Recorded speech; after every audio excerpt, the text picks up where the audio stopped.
recognized for 5 minutes. Thank you, Mr. Chairman. Thank you for hosting this meeting, and thank you to the panel of interesting witnesses. First, I'd like to start with Ambassador Eisenstadt. You mentioned in your testimony the importance of TPA, not only to getting the agreement done, but actually in credibility with our negotiations. And so I thought I would just give you the opportunity to expand a little bit on that and talk to us about why TPA is important, even just during the negotiating process. And then our Congress, you heard our chairman at the opening of this committee, has expressed support for TPA. We cannot unilaterally pass that. We have to wait for the administration to ask for it. And so from a member of Congress's point of view, there seems to be only upside for the administration to ask for TPA, since it seems to be important for them in the negotiating process when it comes to credibility. But you've served in administrations, multiple administrations. Are there things we could be doing that we're not doing, that we could be doing better to help further along the administration in making that formal request for TPA? Well, Mr. Froman is going to be going through hearings on his appointment in the Senate. I would assume this would be some of the questions about TPA. I can't imagine the administration wouldn't want to have it, and if there's bipartisan support for it, and if it can be indicated that there's bipartisan support, that this is not going to be a knockdown, drag-out, because the worst thing to happen, this really would throw a kink in the negotiations, is you launch in mid-July, which is what their hope is, these TIP negotiations, and then you end up having a bruising battle over fast track at the outset.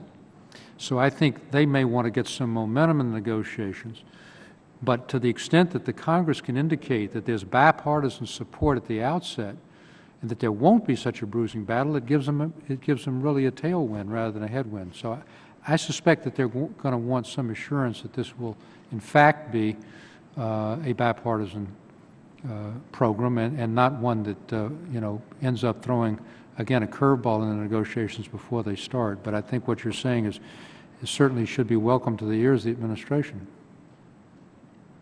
Thank you. I wanted to address the intellectual property, not so much relative to the U.S.-EU agreement, but what the agreement between the ESE and the EU's trade agreement will mean for intellectual property right fights that we have for more developing countries.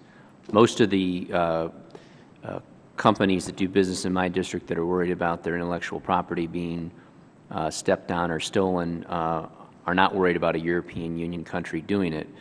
I'm aware of multiple cases where the U.S. and the EU has already filed jointly cases before the WTO, and I'm just wondering in any of the panelists' view whether a U.S.-EU agreement gives any more weight or ability for us to protect our IP in both countries or either country. In other words, does this have any impact on our fights in China and some of the other emerging markets? In my opinion, I'd like my colleague from Intel, I'm sure this is a big issue, absolutely. If we can establish a really high level of intellectual property protection here and then work shoulder to shoulder against things like domestic innovation policies where they basically require forced technology transfers, compulsory licenses, a whole set of non-tariff barriers in the IP area. This would be, I think, a big step forward in establishing the highest standard of intellectual property protection around the world at a time when it is under enormous stress across the board. So I think it would be a very big step. We do have strong protections already, but coming in a trade agreement where we do it jointly, I think would have a very big impact on third world and emerging markets. Any other panelists? Mr. Slater? If I may, Congressman Schock. I agree with what Ambassador Eisenstadt said. I think that setting global principles on IP protection where we have a commonality of interests, not trying to harmonize the systems, but where we are concerned about third world markets, and we are, would be very beneficial.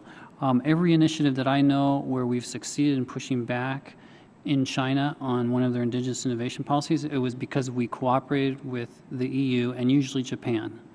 And formalizing that cooperation, making it actually binding and more detailed would be very, very useful. The other thing to keep in mind is the EU, the trade secret protection in the EU varies from member state to member state. The Commission is looking at an EU-wide directive on trade secrets. TTIP could provide the momentum for them to go further down that road.